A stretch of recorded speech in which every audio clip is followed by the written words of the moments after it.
आपको बता दें ये परंपरागत सीट है बसपा की पिछले 2 चुनावों को छोड़कर, और बसपा ने यहाँ पर प्रत्याशी पहले ही अनाउंस कर दिया था।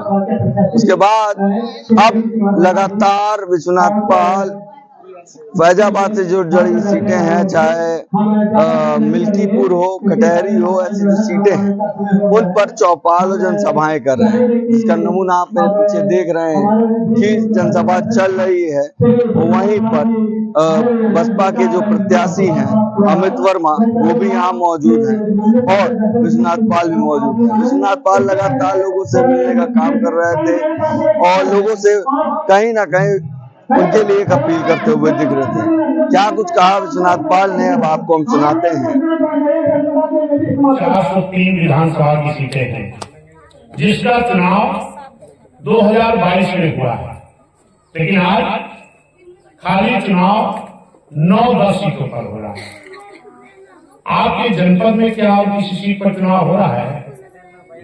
नहीं हो रहा ना, खाली एक सीट है। और क्यों हो रहा है? क्योंकि जिस व्यक्ति को आपने 22 में चुनाव जिता के भेजा था, उस व्यक्ति की चाहत होती है कि इस जनपद में जितना पद हो वो सब हमारे ही घर में हो जाए, दूसरे के घर में न जाए। इसी नाते चुनाव हो रहा है। एक बार जलालपुर चुनाव होने लगा, तब बसपा में थे। बहन ने कहा जलालपुर में कौन लड़ेगा? कहे बहन जी हमारी बिटिया लड़ेगी। जलालपुर में छाया वर्मा बिटिया लड़ेगी। मैं झूठ नहीं बोल रहा हूं। फिर उसके बाद बहन जी ने कहा जिला पंचायत अध्यक्ष कौन बनेगा? तो कहे हमारी पत्नी बनेगी। फिर उसके बाद कहा प्रमुख कौन बनेगा? कहीं हमारे क्या हमारे लवकुश ही बनेंगे। तो बहन जी ने कहा भाई सब तुम्हें अपने ही घर में चाहिए क्या? और कोई अम्बेडकर नगर में नहीं है। फिर क्या हुआ? अभी विधानसभा चुनाव आया, समाजवादी में पहुंचे, तो समाजवादी ने उनको विधायक बनाया। और फिर लोकसभा का आया, कहे क्यों नहीं, हम ही गलत लोकसभा हो। फिर लोकसभा के चुनाव में जहां भी गए भाषण दे रहे थे, ए मेरे सम्मानित साथियों मुझे जिता दो, विधायक मैं किसी आपके क्षेत्र के व्यक्ति को बनाऊंगा, यही तो कहा था। अब सांसद हो गए। अच्छा फिर विधानसभा चुनाव आया, फिर कहा कि कोई दूसरा न लड़े, के लड़े? हमारी बीवी लड़ेगी, शोभावती जी। जरा आप लोग बताओ, हमने जिताया तो इस्तीफा क्यों दे दिए? और इस्तीफा दे दिए तो फिर तुम्हें चाहिए, हम गारंटी सुनाई कह रहे हैं। फिर जब विधानसभा 27 में होगा ना, फिर लोकसभा इस्तीफा देकर फिर लड़ेंगे। कोई चुनाव दूसरे को लड़ाई नहीं चाहते। लेकिन धन्यवाद देता हूं बहन जी को। बहन जी ने कहा नहीं, इस अम्बेडकर नगर की धरती पर हमने पूर्वी समाज का नेता लालजी वर्मा को बनाया, निषाद समाज का नेता धर्मराज निषाद को बनाया, राजभर समाज के बेटे रामचंद्र राजभर को नेता बनाया, और ब्राह्मण समाज ने रितेश पांडे, राकेश पांडे को नेता बनाया। और आपके जलालपुर में बाबू शेर बहादुर सिंह भी बसपा से चुनाव लड़े थे, और 22 में उनके बेटे कौन लड़े थे? राजेश सिंह जी को लाया। सही तो बोल रहा हूं कि झूठ बोल रहा हूं? ये बीएसपी पार्टी किसी के साथ भेदभाव नहीं करती। बीएसपी तो क्षत्रिय को लड़ाया, ब्राह्मणों को लड़ाया, राजभर को लड़ाया, निषाद को लड़ाया, लेकिन बीएसपी परिवारवाद नहीं करना चाहती है। इसीलिए वही ने कहा नहीं, फिर से हम कभी समाज के बेटे अभी बलों को टिकट दे रही हूं, फिर एक नेता तैयार करो। अगर आप चाह रहे हो तो ये फिर नेता तैयार है। अभी एक पत्रकार ने हमसे पूछा, अध्यक्ष जी ये बताइए कि मिल्कीपुर से लालजी वर्मा की पत्नी, कटेरी से लालजी वर्मा जी की पत्नी, और मिल्कीपुर से अवधेश प्रसाद जी का बेटा, और मझुआ से एक रमेश बिंद उनकी बिटिया, तो क्या सपा में पूरा परिवार ही रहेगा? तो हमने कहा ये काहे बोल रहे हो कि जो वहां चुनाव में कोई हो रहा करहल, वहां अखिलेश का सगा भाई लड़ रहा है। ये नारा देते हैं आपको क्या, पीडीए। पीडीए को तो समझते हो क्या? सपा के लोग कहते हैं पीडीए का मतलब पिछड़ा, दलित, अल्पसंख्यक। फिर कभी बोलेंगे नहीं, गलत हो गया, पिछड़ा, दलित, अगड़ा। फिर कभी क्या कहेंगे, ये भी गलत हो गया, पिछड़ा, दलित, आदिवासी। ये वो खुद बोलते, मैं नहीं बोल रहा हूं। लेकिन इसका मकसद क्या है जानते हो? पीडीए का मतलब उनके है परिवार दल अलायंस। पी से परिवार, डी से दल, ए से अलायंस। क्यों? क्योंकि उनके घर में ही शिवपाल चाचा एक पार्टी अलग बनाए थे। बनी थी कि नहीं? उनके जिलाध्यक्ष संजय यादव जी थे, आज बहुजन समाज पार्टी ज्वाइन किए हैं, चाचा वाली पार्टी थी। और उधर देख ला, अखिलेश भैया की पत्नी डिम्पल सांसद, अखिलेश भी सांसद, धर्मेंद्र भी सांसद, अक्षय भी सांसद, शिवपाल का बेटा भी सांसद। यानी पूरा यादव समाज सोचता है कि तो हमारी बिरादरी पार्टी है। गलत सोचते हो, ये बिरादरी की यादव की नहीं है, ये खाली माननीय अखिलेश यादव की परिवार की पार्टी है। 5 यादव सांसद हुए हैं और 5 यादव में कोई दूसरा नहीं, खाली उनके घर के। और जो माननीय अखिलेश यादव जी हैं, माननीय अखिलेश यादव, उनकी पत्नी माननीय डिम्पल यादव, उनके छोटे भाई माननीय प्रतीक यादव, और उनकी पत्नी क्या नाम उनका, अपर्णा यादव। अपर्णा यादव किस पार्टी में है? भाजपा में महिला आयोग की उपाध्यक्ष हैं। और सगे धर्मेंद्र के बहनोई वो भी भाजपा में है। अभी टीम लिस्ट बताते हैं, पूरा परिवार आधा भाजपा और आधा सपा में। तो इसी परिवार को एक करने के लिए उन्होंने बना दिया पीडीए, परिवार दल अलायंस। आप गलत समझ के बैठे हो। अगर सही रूप में पीडीए के लिए किसी ने काम किया है तो मान्य रहेंगे, चाहे पिछड़ा हो, चाहे दलित हो, चाहे अल्पसंख्यक हो, चाहे अगड़ा। ये मिसाल है आपके लिए, मैं नई चीज थोड़ी ना बोल रहा हूं।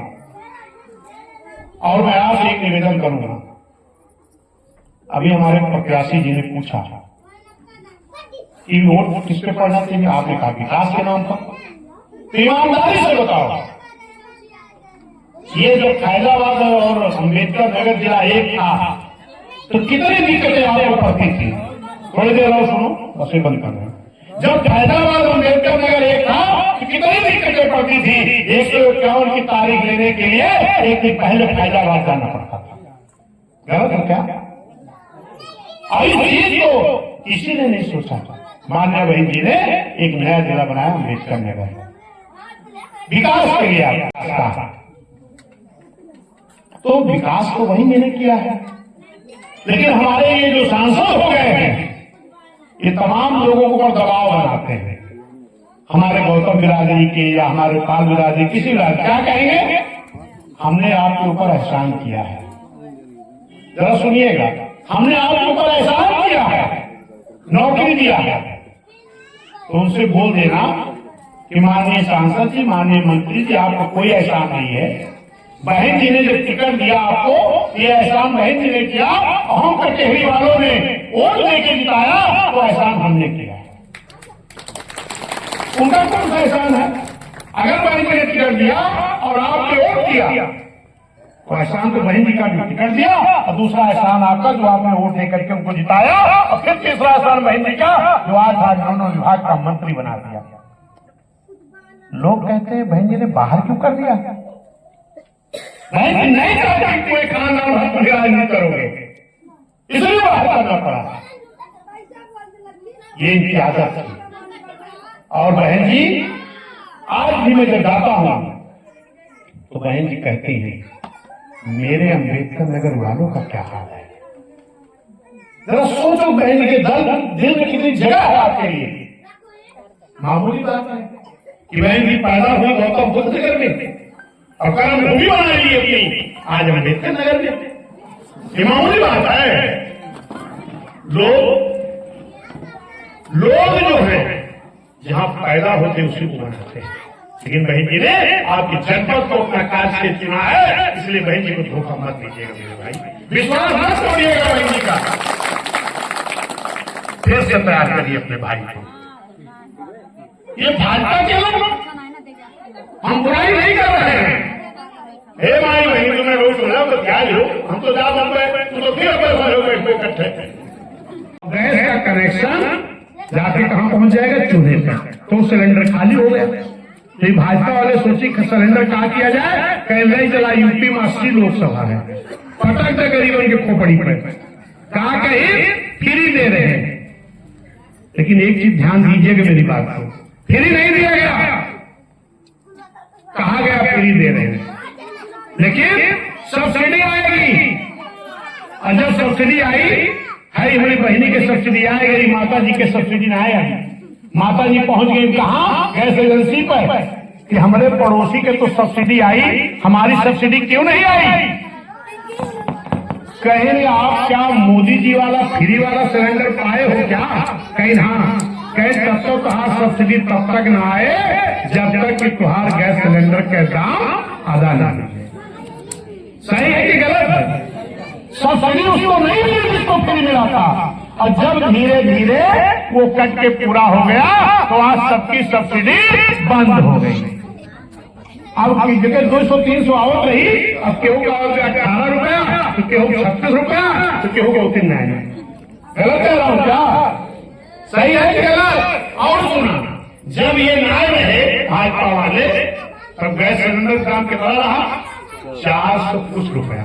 आज कितना होगा? 1200। 4 का 4 गुना 4 स्कूल की इंटर कॉलेज की जब फीस देख लो, आपके बच्चे होंगे पढ़ रहे होंगे, बीए की फीस देख लो, हर वस्तु की महंगाई हो गई है। क्यों? अभी आपने सुना होगा एक इलेक्ट्रल बॉन्ड आया। इलेक्ट्रल बॉन्ड क्या था? बड़े बड़े उद्योगपतियों के द्वारा इन राजनीतिक दलों को चंदा। इलेक्ट्रल बॉन्ड में इस देश में किसी अगर पार्टी का नाम नहीं था तो वो बहुजन समाज पार्टी किसी नेता का नाम था, तो वह तुम्हारी मालती जी का नाम नहीं था। अभी सबका नाम था, चाहे पक्ष के हो चाहे विपक्ष के हो। मतलब समझते हो क्या है? जो अडानी अंबानी बड़े बड़े उद्योगपतियों की फैक्ट्री है, जो मैन्युफैक्चरिंग करते हैं दवा की, सामान की, बर्तन की, कपड़े की, उन्होंने चंदा दे दिया। किसको? सरकार को भी और विपक्ष को भी। और हर वस्तु की, हे भाई बहनी थोड़ा देर सुना, और महंगाई कर दिया गया। आप किसी भी वस्तु को जरा ध्यान से देख लो, हर वस्तु की कीमत बढ़ गई कि नहीं? और जब बढ़ गई तो कौन बोलेगा? न सत्ता पक्ष बोलेगा क्योंकि इलेक्ट्रल बॉन्ड वो भी लिया है, न विपक्ष बोलेगा क्योंकि इलेक्ट्रल बॉन्ड माननीय राहुल गांधी, माननीय अखिलेश यादव ने लिया है, बीएसपी ने नहीं लिया है। इसलिए खुल के बोल रहे हैं बसपा वाले। और क्या हो रहा? भाईचारा बिगाड़ने की बात। अभी ये बोल रहे थे अमित वर्मा जी, माननीय अखिलेश यादव जी कहते हैं कि मठ है तो मठाधीश है। मैं तो नहीं बोल रहा हूं। और उधर माननीय योगी जी क्या कहते हैं? क्या चाहोगे तो बताओगे, हिंदू खतरे में है। अरे भाई तुम्हारे राज्य में हिंदू खतरे में क्यों है? बहन जी की सरकार में तो कोई खतरा नहीं था, कहीं नहीं हुआ। 4 महीने सरकार देखो, 4 महीने 4 महीने की और 4-5 साल वाली नहीं, एक दंगा कहीं पर नहीं बता सकता। दंगे होते नहीं है, साजिश होती है इसमें। और बहुजन समाज पार्टी इस देश में ये नहीं होने देगी, भाईचारा नहीं बिगाड़ने देगी। हम इस देश में भाईचारा पैदा करेंगे। ऐसी भाईचारा के बल पर हम फिर चुनाव जीतेंगे और फिर सत्ता में आएंगे।